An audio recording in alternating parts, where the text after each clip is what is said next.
Welcome to Impact Masters Podcast in collaboration with Africa's Talking Retold Podcast, where every conversation sparks new insights. Join us as we delve into the stories of extraordinary individuals who are shaping our world, movers and shakers in tech, policymakers, entrepreneurs, entertainers, and all those whose stories are worth telling. Get ready to be inspired, challenged, and transformed. Welcome, and let's embark on this journey of discovery together. Impact Masters Podcast. You can check us out on all social media platforms. You can also find us across all podcast channels. Simply search for Impact Masters, then subscribe, follow, and share. www.impactmasters.io. Here's your host, Michael Kamathi. Thank you so much. Welcome once again. This is a beautiful day, the day of the Lord. And today is a beautiful day. Why? Because we have an amazing guest from the South. I'm going to be telling you more about our friend. But before that, this podcast is powered by Africa's Talking. We provide USSD, SMS, voice, insight, chat, APIs that are accessible to all developers to build scalable solutions across Africa, with a portfolio of around 50,000 developers across Africa as of the time of recording this podcast. And my name again is Michael Kamathi. I'm just also building a tech ecosystem across Africa besides recording this podcast.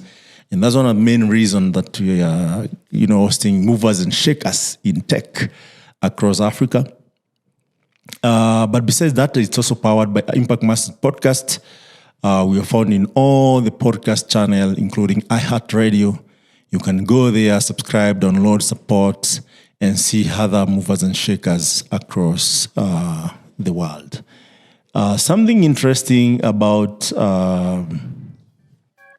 these podcasts is we have had it all. But today, we have one and only Dzikamai Gangaidzo, digital transformation strategists, and this one distinguished chief mining engineer at ARTS, and he works at First Quantum Minerals. Dzikamai stands as a paragon of innovation and strategist foresight in the realm of mining engineering. His tenure of over a decade in the industry reflects a profound commitment to excellence and the relentless pursuit of operational optimization. At the helm of optimization, he is a manager who orchestrated transformative initiatives aimed at maximizing productivity and efficiency across all facets of mining operations. As a testament to his expertise and dedication, Dzikamai transitioned seamlessly into the role of Chief Technology Officer at UC Berkeley in California. Beyond his professional accolades, Dzikamai is a sought-after speaker known for his ability to inspire and empower audiences. In essence, Dzikamai is not just a leader, he is a visionary architect of the future, a relentless crusader for innovation, and a beacon of inspiration in the realm of mining engineering and technology leadership. He loves talking about transformational leadership as a catalyst for inclusive economic empowerment, technology and innovation as a tool for inclusion in the workplace, how to leverage data analytics in your business, digital disruption, embracing digital transformation strategies. So in case you have anything around this, Dzikamai could be reached on LinkedIn with the same name, Dzikamai Gangaidzo. We'll be posting these names so that you don't get it wrong when you're typing it. He worked internationally in Botswana, USA, UK, Zambia, and South Africa, but originally is from Zambia. However, a man's story cannot be told without him telling it. Those are just details that I've just hinted on it, but he is here with us. Dzikamai, how are you? I'm great. Thank you very much for having me. Are you good? So today is my first day in Kenya, in Nairobi. Oh, amazing. Yes. How did you find it? That's what everyone keeps saying. So you're going to have to ask me after I've had more than one day. You know, in Kenya, you just realize it within 30 minutes of arriving. So what I like is that the energy is right. It's good. I'm like, okay, so I can really get into this, into this Nairobi life. So I'm hoping that the people that are taking me around, they do justice to the city. Yeah. Wow. And you have a whole team, you know, behind the cameras who are taking good care of you, arranging your itinerary. Chief, you said you have over a decade and you don't look that old. So it looks like it's good, but you've got to hear about all of it. Did these guys take you for Nyama Choma or something? You know, the game park is in the city. So I've got a lot of expectation. All right. So there's no pressure on them, but they've promised me the best. And you'll be here for some time, right? Indeed. Oh, nice. Welcome to Kenya, Nairobi specifically. And all of Africa actually is quite beautiful. I've never been to Zambia, but soon I feel like I should go to Zambia. Oh, you know somebody there, so... Yes, a colleague of mine works there. Me? And now I know you. Okay, thank you. Now there are more than... Actually, there might be more than two if I think about it. But at least I know you now. Yeah. And there's a colleague who works in Zambia. We're also present in Zambia. Actually, I should have said that. So we're present in 23 markets as Africa's Talking. And our solution works across all 54 Africa Union recognized countries. So anywhere you build at scale. So if you solve a problem in Zambia, you're solving for all other African countries. And I think one of the key highlights we'll be talking today with you is how to do that and why should we do it. So please, where did Dzikamai start from?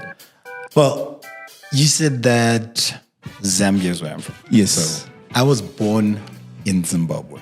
In Zimbabwe. Yeah. So I'm Zimbabwean by birth. Okay. And at the age of 18 months, my dad decided, well, I'm going to go to Botswana and I'm going to try buy a car. Okay. So he had this idea, this vision, and he took a leap with an 18-year-old child, and he said, packed up his bags, got a job, and he moved across into Botswana. Now, Botswana's got 2 million people now. So then maybe it was less than a million. Less, yes. So it would be a million. What is then? Then is a long time ago. Okay. Yeah, you look at the face, it doesn't give it away. But then was a long time ago. It's about 36 years ago. 36 years ago. Okay. Yeah. Okay. So he moved over, and essentially I did a good period of my childhood in Botswana. Okay. But I never stayed in one place more than 4 months. 4 years, sorry. Okay. So every 4 years, we'd move to another city. And so for me, my journey has been one in which I'd always had to adapt, learn new people, get into a new environment. Yeah. And it's all about agility and how well you adapt into different spaces and situations. Okay. And I didn't actually know, because you can only... that was my life. So it's not like I chose it. But when I look back at it, I look at myself. Some of the bad things are because of that. But some of the things that are good is because of that. Yeah. So what are the bad things in your childhood that you remember? Well, so you never get to keep friends. So, so for me, it's something that... friendships and keeping friendships are something that are hard to do. Yeah. And when you move every 4 years, what I ended up having was that I meet people and I'll be in the moment, in the space that I'm in. So the people that I'm with right now are everything. And then when I move, I also move.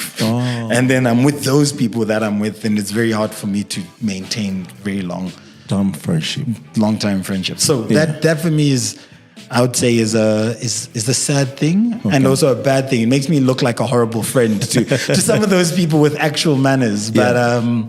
But the reality is that I want to impact lives, and I want to do it on a scale that is not just one city, one country. Yeah. It's across every single country across Africa. Let me ask you this, Dzikamai. Yeah. So you went to primary school in Botswana. Correct. Up to which class? Up to standard 4. Standard 4. Yeah. So I would have been about 10 years old. Okay. Then you moved to? Then I moved back to Zimbabwe. Okay. You started from standard 4 to Form 4, which would have been IGCSE level. Okay. Yeah. There they do IGCSE. That's right. Yes. Okay. And that was that class, I don't know, maybe nursery or pre-primary school to class 4. How was that experience for you? So obviously being, I think I was very naughty. Mm-hmm. So I had a neighbor, and I recall this quite well. We'd always find something to get up to, but he sometimes took a bit long with his homework. Mm-hmm. So I'd run over, jump the fence, and then I'd go, hey, let me help you there. Mm-hmm. We finish your homework quickly so that we can get up to no good. and so we finished his homework. And one particular example was the helper in the house had sort of left, and I don't know where she had gone, but we decided that day we're going to cook. Okay. And I was 8 years. 7. Yeah. I was too young to be out of cooking on a pot. Yeah. So we get matches and we start trying to, and it was a gas. Yeah. So we start, and then we get surprised, and then we burn a little hole in the bed, the bedding, right? Okay. And then we give it another shot. We say, no, we're going to get this done, and so get the fire lighting now. Yeah. And with that fire lighting, it was the time to start cooking. And we wanted to cook what is known as sadza and shima or ugali. Uh-huh. And so we're like, I've seen this before. We know what to do.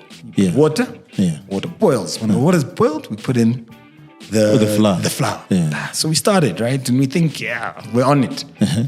But every once in a while, we'll just check so that you know there's the coast clear. And the coast was clear. We're doing great. And we started bubbling, and then for whatever creative inspiration that came from either one of us, we decided that just putting the maize flour was going to be boring. So we started adding different things into it now. What did you add? So it started with salt. It started with a bit of pepper, a bit of spices. You didn't have the tea leaves? No, it got to sand.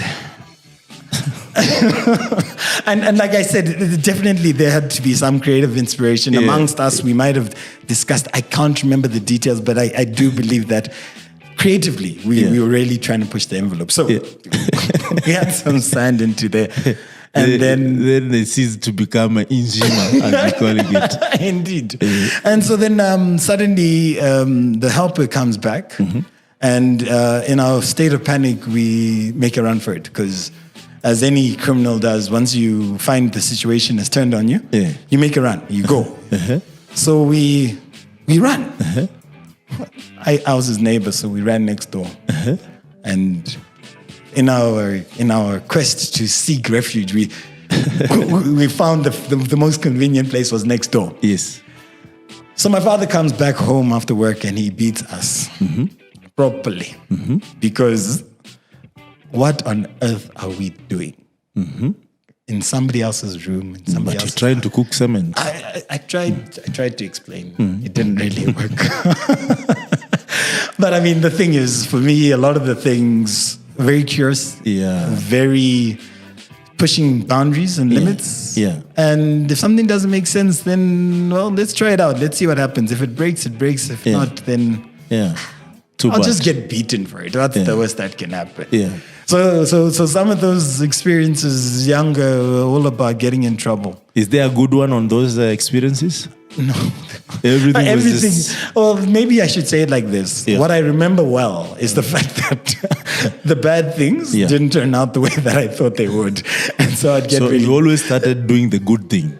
Well, you want to cook some food here, and then you end up with the cement. It start everything, like every journey, it starts with good intentions, but sometimes it doesn't always end. But now that actually you've reminded me, the one thing that actually came into my life at that period was MS-DOS. So I was fortunate enough, my dad managed to get a computer, and it was MS-DOS. Okay. And I was hooked. Okay. Playing games. And look, you can't do much with MS-DOS. You literally // you see what you can. And at the end of the day, playing games was largely what I really got into. Okay. And 2D, so you could either move left or right. And but again, like with all my stories, they have a beating at the end of it. So so I would come and I know that my parents aren't quite as advanced within using this gadget. Yeah. And so I'd be like, I'd do my homework, then I'd be like, yeah, let's go. And then now it is time for bathing and eating.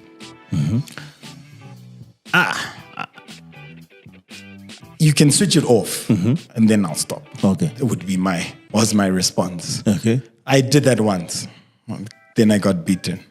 Because you No. I was telling my mother. She was like, come and eat. You've been on this thing for too long. I'm like, no, you switch it off first, then I'll come. Because I knew she couldn't switch it off. And so then my father came back, and needless to say, I was informed that I shouldn't do that. Yeah. And it was demonstrated as well that I shouldn't be doing such things. So properly. You never forget it. No. Discipline is a key thing to any child's growth, especially one with a cheeky tongue. And so yes, especially in Africa. Especially in Africa, indeed. Yes. So you moved to Zimbabwe. Yeah. Now it's like, you have to learn maybe a new culture, meet new friends at standard 4. How was that transitioning? Did it take away your, part of your childhood in Botswana, or it was seamless? So for me, I wouldn't say it was seamless. We would have moved 4 times during that period, because we always moved every 3 to 4 years. And so by the time we got there, we'd already moved several times. I had already made new friends and lost old friends. Yeah. But getting into Zimbabwe, like you said, it's a different world, different environment, different culture. Yeah. And though I was born in Zimbabwe, I actually had spent all of my life before that period there in Botswana. Yeah. And so when I get now to Zimbabwe, it is learning everything in terms of people, how you deal with people, how you talk to people, the cultures, what is normal. Yes. And for me, the biggest thing was, so what happens usually is that I'm not very expressive. I don't really talk. When I get into a new space that I'm not necessarily comfortable, I will be quiet. I'll sit back, I'll read the room, I understand what's going on. And so that's what I would have done. And then that's what I did. And then you pick and you understand, this guy, these guys seem like nice people. Yeah. You'll find me with them. Yeah. And that's essentially how I assimilate into a space. Yeah. And so within that, one of the major things that then I really started picking up was sport. And sport is a very easy and natural way to meet different people and also to feel like you're part of a group. Yeah. And I guess as humans, one of the most natural things is we want to be in a tribe. We want to feel we're social beings, right? Yeah. And so sport became the refuge for me to be able to meet people. Which sport specifically? So anything that required running. And I don't know whether that's because I'd run away from parents at the previous. Is puberty a sport? I think that requires a lot of running. Our brothers and sisters are running to Europe, drowning. Others are running to US. We'll come back. Much. We'll come back to that running story. Just remind me when I get to Botswana, okay? You'll go back again. I'll go back. My story is yes. It's quite it's just international. All over. Yeah, it's a confused story. Yeah. But anyways, I really got into sport, and sport was the thing that really helped me transition into this new space. Yeah. Where I was able to meet different people and different types of people. So your question was what sport? Yeah. Football, cricket, swimming. Wow, that's crazy. Yeah. And then track. Yeah. And so, ironically, out of what's the last one? Track, like athletics. Okay. Yes. Okay. Did you meet some Kenyans in that quest? No. I'm so glad. Everyone thinks they are run until they meet Kenyans. Well, I've met a few in this room, and I'm not going to say too much beyond that. By the way, guys, take this gentleman in our Kasarani Sports Center because people are preparing for, I don't know, and maybe he tries to run and then... And age has caught up with me now. But if you're able to run, you did good in sport. It's the hardest sport. So golf. Oh, you did golf? Yes. And you're one of the biggest fan of golf in the room. Is it? Yeah. Well, maybe on the side you love to chat and exchange notes. Well, maybe we play a game of golf and then I'll show him how it's done. And then when we go to Zambia, that should be one of our key things to do there. Yeah, but go ahead. Yeah. So for me, largely any sport that I could get into, I picked it up and I run with it. Okay. And that then just meant that my days were full. And I'd meet different people and the reason why I also did different sports was because you meet different types of people. Yeah. Yeah. And so ironically the biggest sport that I did, or the one that I excelled the most in, was rugby and swimming. Oh, that's a good combination. So I really put a lot of effort into swimming, and that's where I learned a lot of discipline as well. So though swimming might look effortlessly for a lot of people, there's a lot of practice that goes into that. For me, we would practice in the rain. Yes. And swimming in the rain, or swimming in the rain, not swimming like it would be raining and would be swimming in the swimming pool. Okay. Just to clarify, is that the hardest? That's the hardest sport. Why? No, I mean when it's raining. No, it's because you're training as a group, and so when you're not in the water, you're outside just being rained on, and you're just standing there, cold, and you're just like, and so shivering, so it's one of those things where your mind has to be focused around, I'm here for this. Yeah. And you really streamline what your focus and attention will be about. And so as you sit in the line waiting, you're thinking, okay, I just did these 2 laps. I need to focus on my technique. I wasn't so good like this. And so even as though you're in the rain, you really have to focus to just keep your mind focused on what you're doing. Yes. It's very easy to be like, man, I'm just out here, I'm wet as a pillow, and you're not, this is horrible. But for me, one of the major things was discipline in a space like that. And some of these things you really, you build upon that muscle of discipline. Yeah. And so that was an amazing thing for within swimming. Within Zimbabwe, but then rugby also became something that was a major part of my life. Yeah. And so within the rugby world, I was a tiny guy. Okay. Compared to everybody. I am not a rugby looking guy. Yes. And I agree 100%. I thought you would say that, no, but you look like you might have the shoulders. No, I don't lie. Oh. So, yes. I guess. I'm more rugby looking than you are. Yes. If you know what we mean, viewers. So, why I led to a gentleman that is looking rugby-ish, but you're more of golf, yes, athletics, football, but rugby. But the thing is, what I really got to, and what I'll actually start with is a story about within the rugby world for me. So that was a sport I really loved. I loved it so much. I got to a provincial level in terms of playing the sport, and I always wanted my parents to come and watch me. And so I'd tell my parents, guys, I'm playing. Please come watch. And I don't know whether they didn't have time or they weren't interested. One of the two, they just didn't show up until one time when I finally managed to get them. And we're playing one of our greatest rivals. And so I sat there and I was so excited that my parents are here. Yeah. And we get in the huddle and we start the game. And I'm giving it everything. Yes. Again, remind you, I am small. Yes. But were you the guy who runs fast in the rugby? No, but the problem is I wasn't even that guy. I wasn't the guy on the outside who's supposed to run. Me, I was stupid. I was put into the group with the big guys, So I was in the scrum and I was a flanker. So a flanker is essentially somebody who is supposed to tackle people. Yes. And is supposed to be the first one at the time when the ball is on the ground, and they get like engaged in the whole sport. These guys were setting you up for death. And when I look back at it now, I'm like, but seriously, I should have like said no. Yeah. I belong there at the back, not in the middle of everything. Yeah. But I was at the middle of everything. And maybe the fact that I was also stupid and I had a lot of passion for the sport was the reason why I ended up being there. So I'm there and I get to, so you tackle someone, the guy gets to the ground and you either stand up or if you're supporting, you're the first one there in defense and you try to push people off the ball.